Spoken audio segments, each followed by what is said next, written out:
রাত্রিবেলা চলে এসেছি বোলপুরে এই কারণে এলাম, ছোটো বৌমাকে আমরা হসপিটালে ভর্তি করেছি। তা ডাক্তার বলেছে আজকে রাত 9টার সময় অপারেশন করতে হবে। এখন বাইরে এসে একটু ঘোরাঘুরি করছি, রাত 9টা তো বাজেনি, এখন 7টা বাজে। তা 2 ঘন্টা তো ওখানে থাকা যাবে না, তার জন্য একটু বাইরে এলাম। তা বাইরে এসে একটু চা খেতে যাব, চা খেয়ে তারপরে আমরা কিন্তু আবার উপরে যাব। দেখি 9টা বাজুক, সুখবর পাওয়ার জন্যেই এখানে অপেক্ষা করছি আমরা সবাই। তা দেখি এখন একটু চা খেয়ে আসি। এইখানে একটা চায়ের দোকান আছে, চা বা কফি দুটোই পাওয়া যায় এখানে।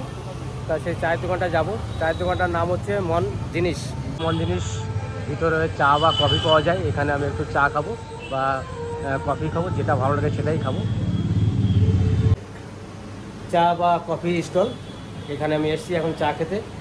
দাদা বসে আছে, যে দোকানদার সেই দাদাই বসে আছে এখন। উনিও একটা মনে হয় চা খাচ্ছেন নাকি?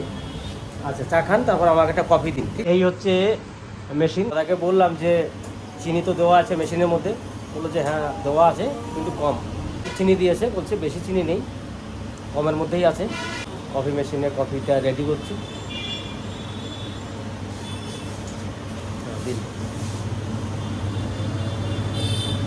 আমার কফি এসে গেছে, এবার কফিটা খাই। আর কফিটা খাওয়া হয়ে গেছে, এখন আমি বাইরে বেরিয়ে যাচ্ছি, গিয়ে এখন হসপিটালের সামনে যাব। আমরা এই হসপিটালে নিয়ে এসেছি বৌমাকে। খবর পেলাম যে আমাদের মা এসছে। তা কোনো দুঃখ নেই, ভগবান যেটা দিয়েছে ওটাই আমাদের কাছে এখন রত্ন। তা আজকে এখন সব কিছু রেডি হয়ে গেছে, বৌমাকেও বেডে শুয়ে দিয়েছে। এবার আমরা বাড়ির দিকে যাব। থাকবে আমার গিন্নি আর হচ্ছে মেজো বৌমা, এরা থেকে যাবে। আমরা চলে যাবো একটু পরেই বাড়ি। এখন রাত বেজে গেল প্রায় 9:45, আর 15 মিনিট দাঁড়াবো, তারপর আমরা বেরিয়ে যাবো। সকাল সকাল ঘুম থেকে উঠলাম, উঠে ফ্রেশ হয়ে নিয়েছি। এখন যাব বোলপুরে। বোলপুর থেকে কালকে রাত্রে ঘুরেছিলাম আমি, তখন রাত বাজে 11টা। সেই সময় বাড়ি এসে খাওয়া দাওয়া করে শুয়ে সকালবেলা উঠেছি। এখন বেরিয়ে যাব, পিয়ার মা ওখানে রয়েছে, আনতে যাব এখন। আর ওদিকে তিতলির দিদিমা চলে এসছে, উনিও ওখানে চলে গেছে সকালবেলাতেই। তো এখন যাই, আমি ওনাদেরকে নিয়ে আসি। আর আজকে আমি কুম্ভুর মেলায় বেরিয়ে যাব, তার জন্যে পিয়ার মাকে আনতে যাচ্ছি। নইলে পিয়ার মা আরও 2-1 দিন থাকতো ওখানে, তাতে কোনো অসুবিধা ছিল না। কিন্তু আমি যেহেতু আজকে কুম্ভুর মেলায় যাব, সেই জন্যে পিয়ার মাকে আনতে চললাম। আমি হসপিটালে চলে এসেছি, এই যে উপরে হসপিটাল। তা যাই এখন হসপিটালে, দেখি সবাই কি করছে। আমি দিয়ে উঠতে উঠতে দেখলাম যে বোলপুর স্টেডিয়াম, আপনাদের সামনে এটা তুলে ধরছি। এই হচ্ছে বোলপুর স্টেডিয়াম।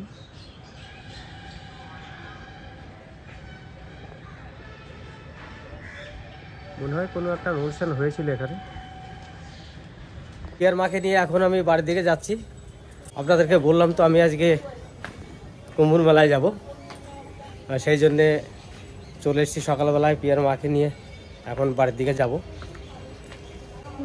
পুচকুর মাকে রেখে আসলাম, ওর মেজো জেঠি আছে, দিদা আছে, পুচকুর আবার পিসি আসছে, ছোট পিসি, পিসা, রিয়া আসবে, তিতলি আসবে, সবই আসবে আজকে। মাও আসতে পারে না। হ্যাঁ, বেশ চলুন এবার বাইরে যাই। আমরা ইলাম বাজার চলে এসেছি, এবার যাবো একটা ব্যাগ কিনতে। হ্যাঁ, ছোটো ব্যাগ। আমার তো বড় ব্যাগ আছে, অত বড় ব্যাগ নিয়ে যাওয়া যাবে না, তো একটা ছোটো ব্যাগ কিনতে যাবো এই দোকানে। ব্যাগটা নিয়ে আসি। তারপর না, 3 জনের নেওয়া যাবে না। আর আজকে কুম্ভুর মেলা যাচ্ছি কে কে, তা বলছি এখন আপনাদের সামনে।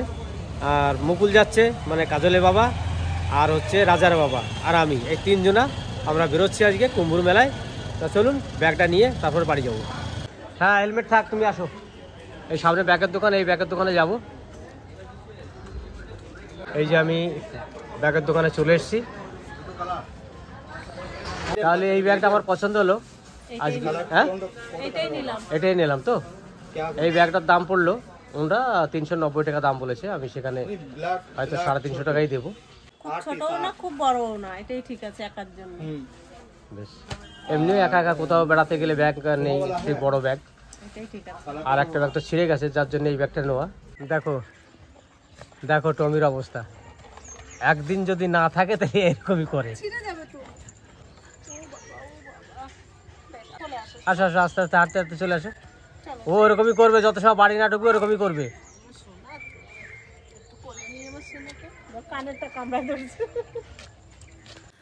তাহলে আমরা বাড়ি চলে এলাম। এই যে ব্যাগ, এবার রান্না বান্না খাওয়া দাওয়া করব, খাওয়া দাওয়া করে রেডি হয়ে তারপরে আমরা বেরোবো। বেশ বেশ বেশ। দেখো দেখো টমি কি করে। বাপরে বাপ, টমি কামড়া কামড়ি করিস না। গন্ধ সত্যি দেখ।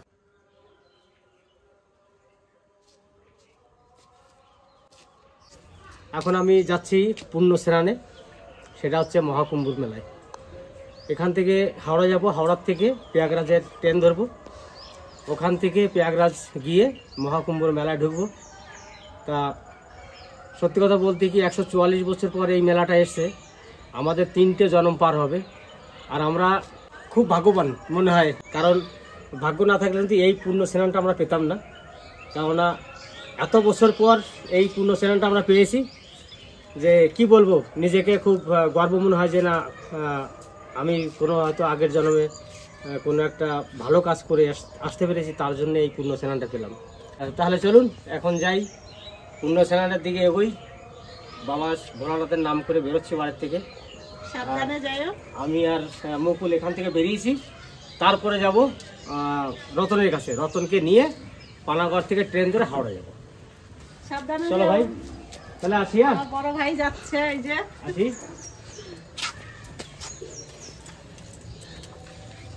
তুমি হাওয়াই চপ্পল পরে যাবা নাকি? হ্যাঁ, আমি চপ্পল পরে যাবো, কারণ তোমার রাম মন্দিরের ওখানে গিয়ে এ ফেলে রেখেই চলে যেতে হবে, নইলে 9 কিলোমিটার ঘুরে আবার তো জুতো নিতে আসতে পারবো না। এটা নেবো, আবার আসার সময় যেটা কিনে চলে আসবো, ঠিক আছে? ভালোভাবে যেও, ফোন করো। আমরা ইলামবাদ থেকে বাস ধরে পানাগড়ে নেমে গেছি, আর সামনে রতন আছে, সঙ্গে কিন্তু আজকে আর একজন নতুন এসছে, সেটা হচ্ছে আমাদের শ্যামল। শ্যামলের কিন্তু যাওয়ার কথা ছিল না, দেখো সব এসে গেছে, সামনেও শ্যামল দাঁড়িয়ে গেছে।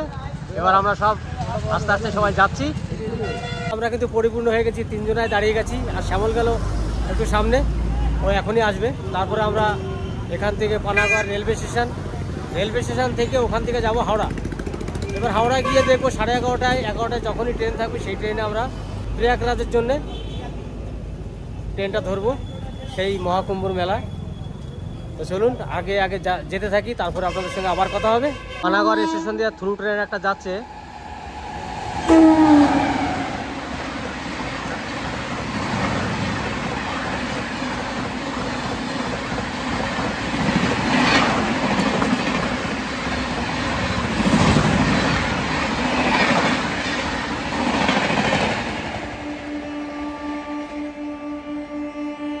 আবার গতিতে চলে গেল একবারে। আমরা পানাগড় স্টেশনে এসে দাঁড়িয়ে আছি। পানাগড় স্টেশনে ব্ল্যাক ডায়মন্ড ট্রেনটা ধরবো। ব্ল্যাক ডায়মন্ড ট্রেনটার টাইম হচ্ছে 6:23, কিন্তু এখন 6:40 হয়ে গেছে, তাও এখনও ঢোকেনি। তার সামনে হয়তো ঢুকবে, তা ঢুকলে পরে আমরা ব্ল্যাক ডায়মন্ড ধরে আমরা হাওড়া যাব। তো আমাদের ব্ল্যাক ডায়মন্ড ঢুকে গেছে, এই যে ট্রেনটা। আমরা সবাই এখানে দাঁড়িয়ে আছি। না, সামনে ফাঁকা আছে তো, 5খানা। এই যে না, লেডিস, এটা লেডিস আছে, এটা যাওয়া যাবে না, পিছনটা চলো, এটা চলো, চাপো এটাতে, কেমন পিছনটা চলে, পিছনে তাড়াতে চলে এসো। এই যে আমরা এখন এই ট্রেনে চাপবো। আমরা হাওড়া স্টেশনে নেমে গেছি, এবার যাচ্ছি বাইরের দিকে। বাইরে গিয়ে আমরা টিফিন কিছু করবো, করে তারপরে আমরা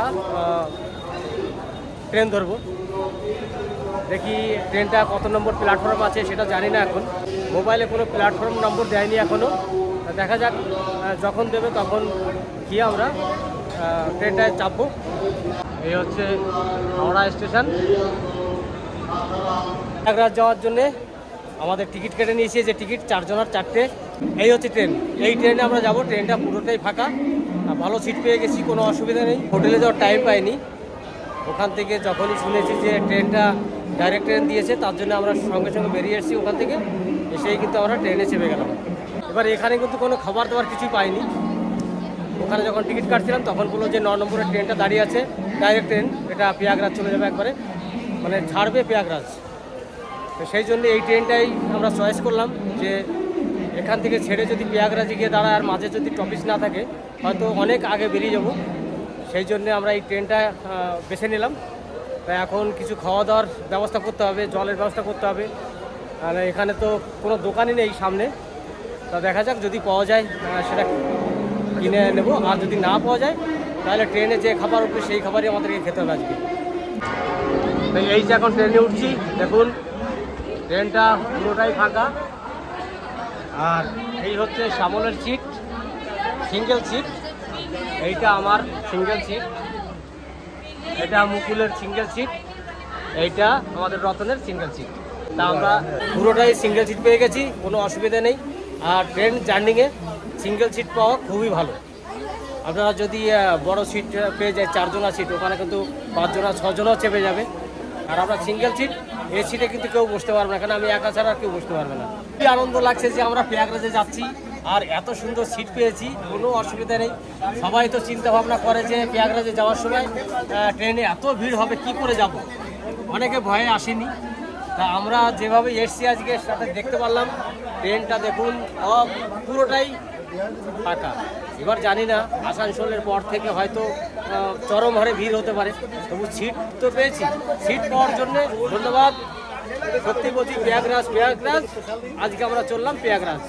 যাই হোক, যতটা আপনাদের সামনে তুলে ধরলাম, আর ভিডিওটা বেশি বাড়াবো না, এখানে ভিডিওটা শেষ করলাম। তা দেখতে থাকুন, আর দেখা হচ্ছে প্রয়াগরাজ গিয়ে।